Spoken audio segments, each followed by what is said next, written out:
Ең үлкен қорқынышыңыз не? Ассалаумағалейкум, құрметті қазақ елі. Енді біздің ең бірінші үлкен қорқыныш ол өмірде имансыздық қой.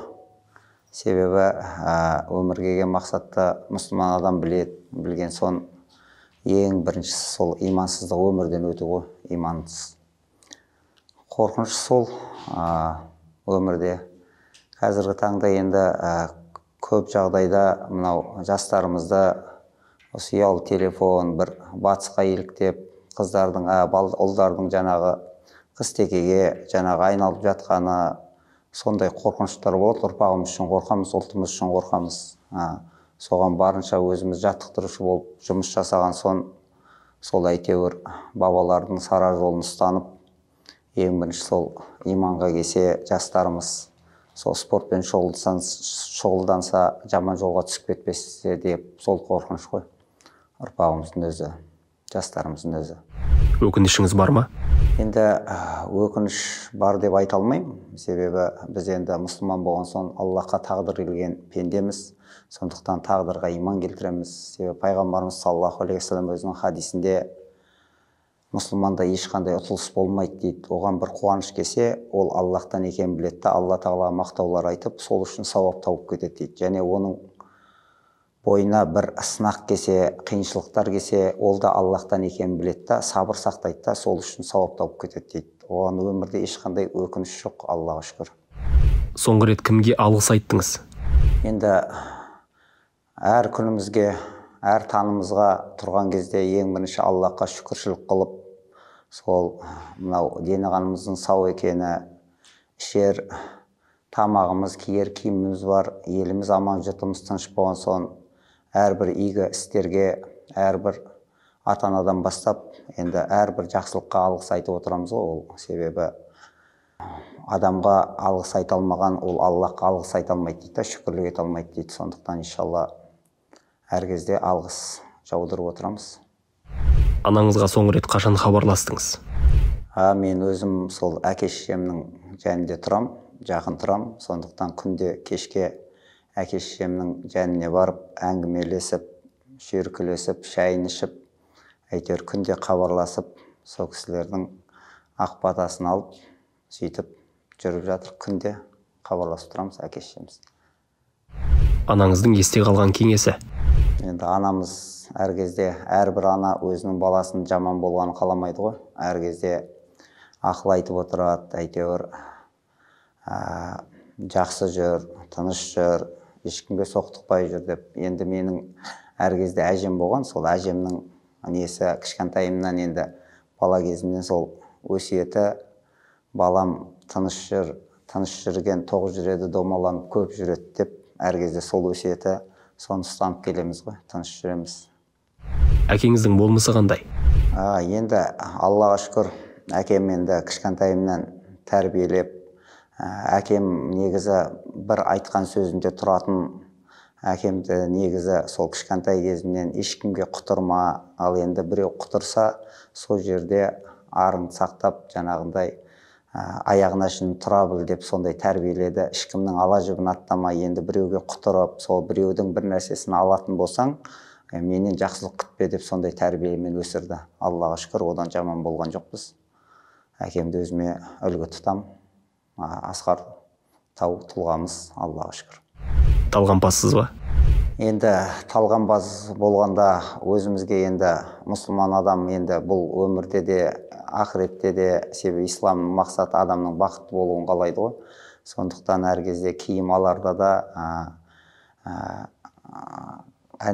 әлбетте ол қазақта айтады ғой, анау танитын жерде өн сыйлы, танымайтын жерде тон сыйлы деп. Сондықтан анау киімге де мән беріп, сол әйтеуір жарасымды болып, шеттен шықпай киінгенге оған жаңағы киініп жүреміз, Аллаға шүкір.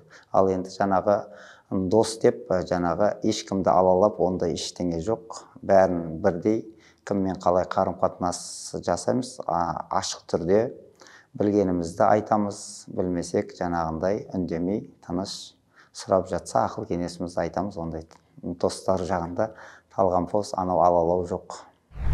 Өзіңізді қандай адаммын деп санайсыз? Енді өзімді айта алмаймын, енді анау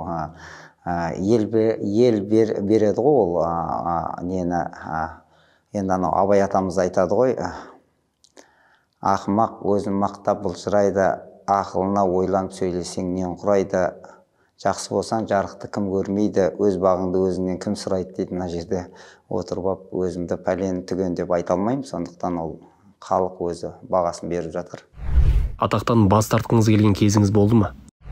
Енді атақтан бас тартқан кезім болған емес, бірақ жаңағы еңбегіме қарай осы ауданда да жаңағы спорт саласына сіңірген еңбегім үшін осы Жамбыл облысы бойынша да сондай алғыс хаттарын алып жаттық, бірақ бас тартып, онда енді еңбегімізді бағалап жоғары жақтан осындай алғыс хаттар беріп жатса, одан бас тартқан емеспін. Жаңағы үздік төреші болып, жаңағы қазақ күресінде де одан бас тартқан емеспіз. Бірақ Орындалмаған арманыңыз қандай? Орындалмаған арман, енді армансыз адам қанатсыз құспен тең дейді ғой. Әр адамда арман болады, бірақ Аллаға шүкір, армандарым орындалып жатыр. Құдайға шүкір деймін, мыңда бір.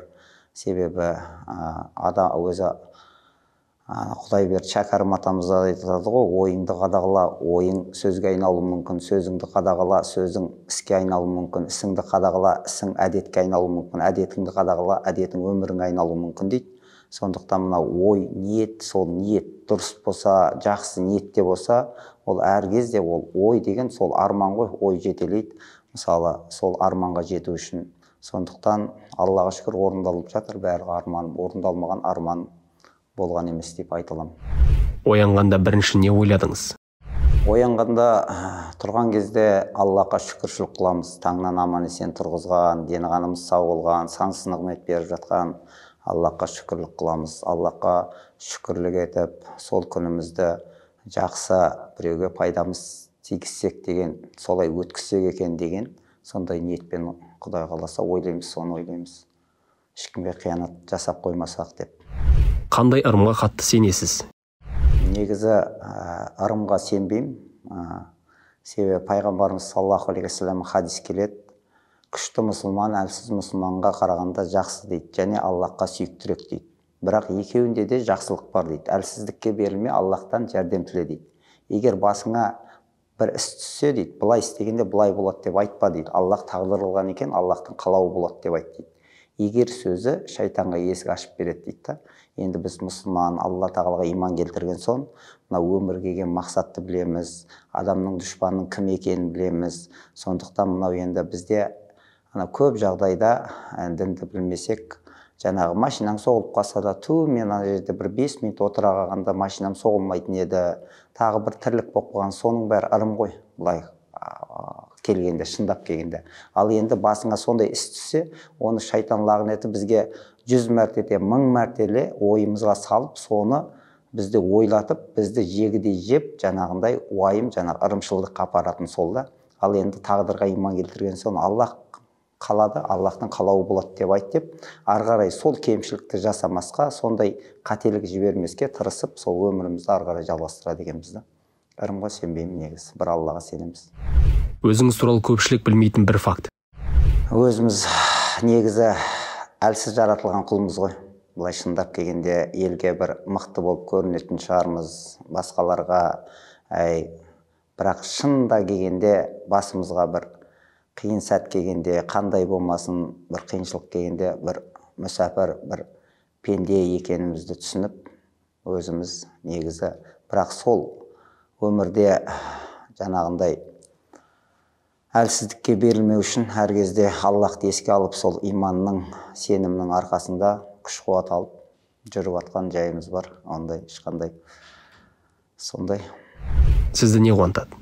Мені қуантатын қазіргі таңда осы Аллаға шүкір, ислам еліміз аман, ең бірінші жұртымыз тыныш, сол қуантады. Қазір жағдайды біліп жатсыздар, жан-жақта не болып жатқанын, әйтеуір тыныштық, содан кейін барып осы исламға бет бұрып жатқан көп жастар қуантады.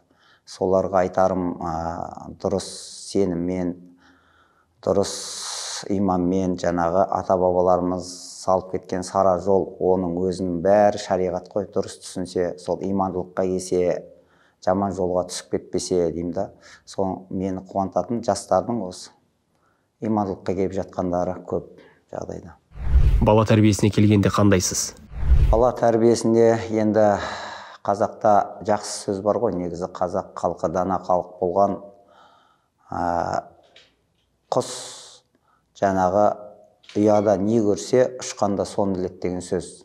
Себебі біз бала тәрбиесінде оған айтудың көп қажет етпейді екен бала, себебі ол көрген істейді екен да. Біз үйде өзімізді тәрбиелеп, дұрыс жүрсек, дұрыс тұрсақ, шын сөйлесек, уәдемізге берік болсақ, сол кезде бала тәрбиесі сол әкеге қарап, жаңағы айттым ғой, өзім әкемді үлгі тұтам, кішкентайымнан бастап сол сөзінде тұрғыштығы, бір айтса орындайтындығы, сол мені солай тәрбиеледік, сол көргенді Аллаға шүкір, одан жаман болып жатқан жоқпыз. Қандай әкесіз? Енді қандай әке екенімді енді балаларым білетін шығар, енді өздері айта алатын шығар. Енді бұлай балаларым бәрін Аллаға шүкір жақсы көрем. Әр кезде көңілдерін қалдырмасқа, соларды қуантуға тырысамыз. Аллаға шүкір, әйтеуір қолымыздан келгенше. Қайырымдылықты қаншалықты көп жасайсыз? Енді қайырымдылықпен әрбір мұсылман адам айналысу керек. Негізі бұл пайғамбарымыз саллаллаху алейхи вассалам өзінің хадисінде әрбір мұсылман ер мен әйелге садақа беру парыз дейді. Ал садақа деген бұл әрбір игілікті садақа деп кеткен пайғамбарымыз. Сол сияқты мынау қайырымдылық дегенде бұл қазақта қайырымдылық дейді, сол жақсылық жасау ғой. Қайырымдылықпен әркез айналысып, қолдан келсе көмектесіп айланысып тұрамыз. Дін дегенде ойыңызға бірінші келетін дүние? Дін дегенде ең бірінші келетін бұл бірінші Құдайға ешқандай серік қоспай адал жүру. Діндің ертең бізге қарап баға береді ғой, негізі мұсылман деген кезде сондықтан дінге жаман жаңағы кір келтіріп қоймау дінімізге. Сондықтан дін дегеніміз ол тазалық, ол ғылым, ілім, әдеп, ол жерде тұнып тұрған барлық ғылым ғой, былай келгенде. Ренжітіп кейін кешірім сұраған адамдарыңыз болды ма? Енді пенде болған соң жаңылмайтын жағы жоқ, сүрінбейтін тұяғы жоқ дейді. Көп жағдайда байқамай сөйлеп қаламыз, артық біреудің көңілін қалтырып қаламыз. Енді сондай кездерде болған жағдайда бірден қатеміз түсініп кешірім сұраймыз. Себебі өмір болған соң ол кемшілікпен тұрады екен. Сондықтан кемшілік өзім дұрыс болмаса да, жаңағы өзімкі дұрыс болмай қалған жағдайда кешірім сұрап тұрамыз. Келешегіңізді қалай елестетесіз? Келешегім, Аллаға шүкір, келешегім өсіп келе жатқан ұл қыздарыма қарап, имандылықта, Аллаға шүкір, сол келешек мынау жастарға енді келешек болғанда біз күресуіміз керек екен ғой, келешек үшін, соларға жақсы тәлім тәрбие беру үшін. Себебі атам қазақ айтады ғой, алдыңғы жақсы ағалар кейінгі жақсы інілерге жақсы тәлім тәрбие бермесе елдігіне не пайда дейді да. Сондықтан келешектен мен Аллаға шүкір жақсы жастардың өсіп келе жатқанын көріп жатырмын. Оның ішінде шәкірттеріміз мысалы, бірақ біз әлі көп жұмыс жасауымыз керек, күресуіміз керек. Өмірдің өзі күреспен тұрады екен. Ахмет Байтұрсынов атамыз айтады ғой, тіршілігі бұл заманның күреспен тең, тәуекел күреске түс бардағы сен. Дүниеде барлығыңды кім біледі, ынжықтанып отырсаң үйінде сен дейді. Сондықтан ол болашағымыз үшін күресуіміз керек. Әділдік, шындық, жаңағы себебі мынау енді болашақ Құдайға шүкір жақсы болады, Аллаға шүкір, соған сенем. Аманат дегенді қалай түсінесіз? Енді аманат дегенді ол тереңнен түсінеміз ғой. Әрбір шариғатта Аллахтың сөзі, пайғамбарымыздың хадистері, ол әрбір кішкентай бір-екі ауыз сөз болса да, оның тереңі пәленбай мағынаған да, кең да. Сондықтан аманат дегенде бұл жерде ең бірінші денсаулық аманаты бар адамның бойында. Сондықтан мынау елің, жерің аманат саған, бала-шағаң аманат, әрбір нәрсеге аманатпен қарау. Аманатқа қиянат жасау болмайды мұсылман адамға. Сондықтан жаңағы аманат денсаулық тәніңді сауықтыру керексің. Мысалы, артық тамақ емес, жаңағындай жаман нәрселерге құмар болмай, сол денсаулық аманатын осыдан өзін сұраламыз. Бұның өзі Алла тағаланың бізге беріп жатқан нығмет. Сол сияқты бала шағамыз аманат, оларға біреуге жәутеңдетіп қаратып қоймай, соларды қатарынан қалдырмай, жаңағындай адал жолмен, кәсібімен істеп, соларды киіндіріп, әйтеуір жетілдіру. Сол сияқты ел аманаты бар, ел шетіне осы тыныштығын сақтау. Аманат көп қой, Аллаға шүкір, аманат. Солай түсінемін. Тәуелсіздік сөзін естігенде ойыңызға не келеді? Тәуелсіздік, бұл тәуелсіздік деген өзгеге тәуелді болмай, бір ел болу, жер болу. Тәуелсіздік деген өз еркін, жаңағындай емін еркін. Қазір енді сол тәуелсіздік үшін күресті ғой. Мысалы, анау мына жағы бабаларымыз Қытаймен болса, мына жағы Ресеймен, мысалы, кезінде сол тәуелсіздік үшін. Сондықтан мынау енді Кенесары бабамыздың өзі хан айтады ғой, дінің үшін күрес, отаның үшін күрес, ұлтың үшін күрес, тілің үшін күрес, өмірің өтер дұрыс, артыңда қалар игі іс дейді. Сол енді тәуелсіздікке сол үшін күресті, келешек осы ұрпағы біреуге жәутеңдеп, біреудің ықпалында жүрмей, өз елі болып, басы байлы ел, қазақ елі болып, сол қазақ бірін-бірін сол өсіп, өндіріп, жақсы иманды ел болсын деп сол үшін күресті ғой. Сол тәуелсіздік енді қазір Аллаға шүкір тәуелсіз ел болып жатыр ғой. Аллаға шүкір, осыны Алла тағала ғұмырын ақыретке шейін қылсын, иншалла. Ашуланған кезде не істейсіз? Енді жалпы қазір ашуды ақылға жеңдіреміз. Себебі енді бұрын болды, дінге келмей тұрған кезде ашуланамыз. Ал қазіргі таңда Аллаға шүкір, себебі пайғамбарымыз хадисін білеміз. Сол білген нәрсеге амал жасаймыз. Мысалы, пайғамбарымыз саллаллаху алейхи вассалам ашу келген кезде отырыңдар дейді. Ашуың қайтпаса жатыңдар дейді. Ал енді одан қайтпай жатса мұздай сумен дәрет алыңдар дейді. Себебі ашу шайтаннан дейді. Ал шайтан оттан жаратылған дейді. Ал су отты басады деген да. Ал енді қазақта да айтып қояды ғой, ашу келсе қанталап екі көзге, үн шығарма өзгемен келме сөзге, тіліңді тістеп деміңді ішіңе тарт, емі жоқ ол аурудың одан өзге дейді. Сондықтан ашу келген кезде сөйлемеске, бұрылып кетуге тырысамыз. Себебі ашу шындығында ол дұшпан. Қазақта да сондықтан ашу дұшпан, ақыл дос, ақылыңа ақыл қос деп бекер айтпағанда. Сондықтан бұл Хазірет Омар радиаллахудың айтатыны бар, Аллах ол кісіні өзінің рахымына бөлесін.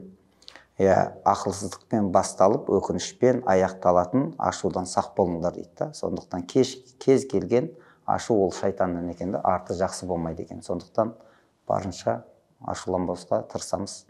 Қатты қуанғандағы амалыңыз?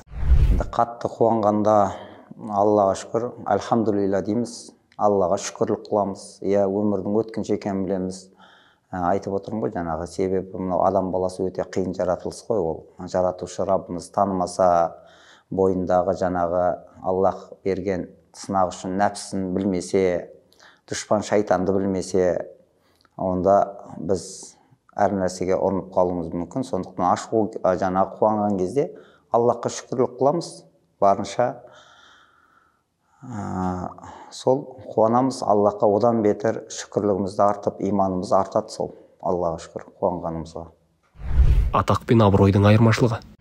Енді атақ пен абырой бұл жерде айырмашылығы бар.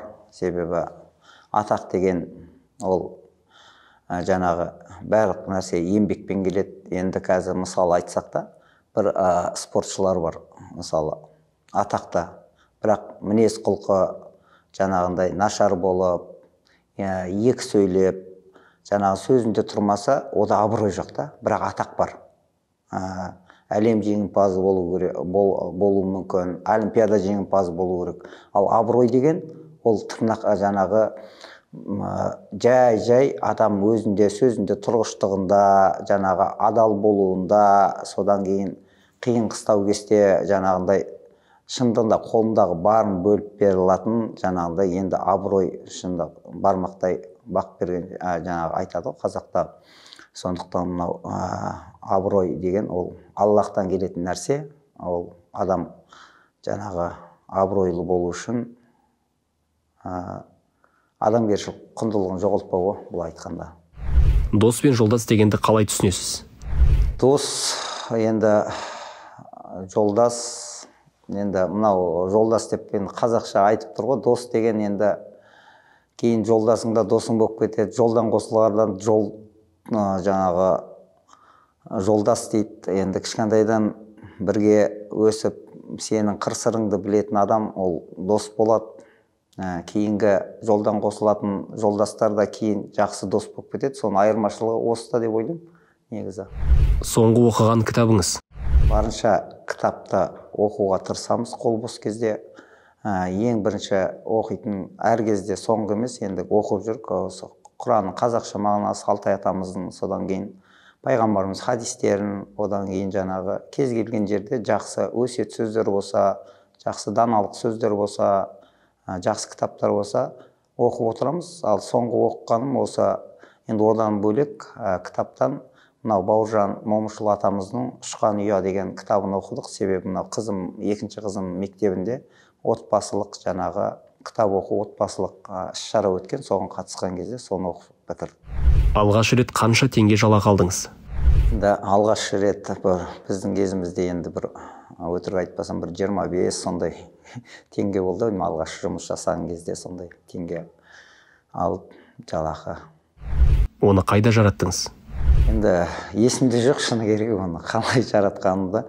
Бірақ жаңағы ол кезде әке-шешеміздің үйінде тұрамыз, әйтеуір Аллаға шүкір әке-шешеміздің қолында тұрамыз. Сол үйдің қажетінде жаратамыз, басқа. Соңғы рет кіммен ұзақ телефон арқылы сөйлестіңіз? Ұзақ білмеймін, енді телефонмен қажет кезде сөйлесіп не қыламыз ғой. Енді жан-жақтан жаңағы аға бауырлар бар, звондап қалады, звондап қал жағдайын сұрасып қаламыз. Енді ол көп қой, қайсысы есімде жоқ, енді ұзақ сөйлескен. Ең сүйікті ісіңіз? Ең сүйікті іс бұл ойланып насихат жасау, жақсылыққа шақырып, жаманшылықтан тыю. Бақытсыздыққа бастар жол? Бақытсыздыққа ең бірінші сол еріншектік, жалқаулық қой. Себебі Абай атамыз айтады ғой, еріншектіктен салақтық, салақтықтан надандық, бірінен бірі туады, құриды, сөйтіп адамдық дейді. Өзі адамдық болмысы кетіретін нәрсе сол еріншектік, салақтық, соның артында көре алмаушылық, күндестік, сарандық деген толып жатыр ғой өзі. Сондықтан соның бәрі бақытсыздыққа апарады. Бақытсыз болу үшін қарапайым болып, әр кезде еңбекқор болып, ізденіп, қозғалыста жүру ғой жиі. Алладан сұрайтын ең қымбат тілегіңіз? Енді пайғамбарымыз саллаллаху алейхи вассалам өзінің дұғасы бар ғой: Алла тағала мені пайдасыз ілімнен, қабыл болмайтын дұғадан, сауабы жоқ амалдан, өзіңнен қорықпайтын жүректен сақта дейді. Осы дұғаны жиі айтамыз. Осы дұғамызды әр кезде тастамаймыз Алла тағаладан. Сіздің ақиқатыңыз?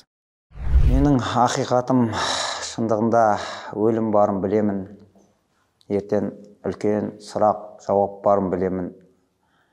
Соған барынша дүниеге алданбай, адамгершілік құндылығымызды жоғалтпай, бір Құдайға шынайы құл болып,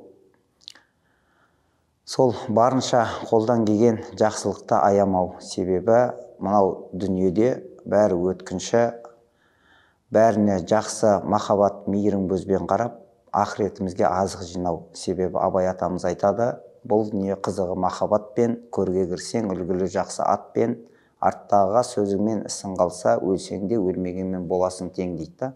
Сондықтан өлім ақиқат, еш уақытта естен шығармауымыз керек. Мынау Лұқман Хакім деген ғұлама ғалым кісі айтқан екен, 3000 ауыз сөз айттым, соның 3-еуін адам баласына таңдап алдым дейді. Ол біріншісі Аллахтың хақ екенін, бір екенін ұмытпа, екіншісі өлімнің хақ екенін ұмытпа, және үшінші істеген жақсылығыңды ұмыт деген екен. Менің ақиқатым осы, иншалла.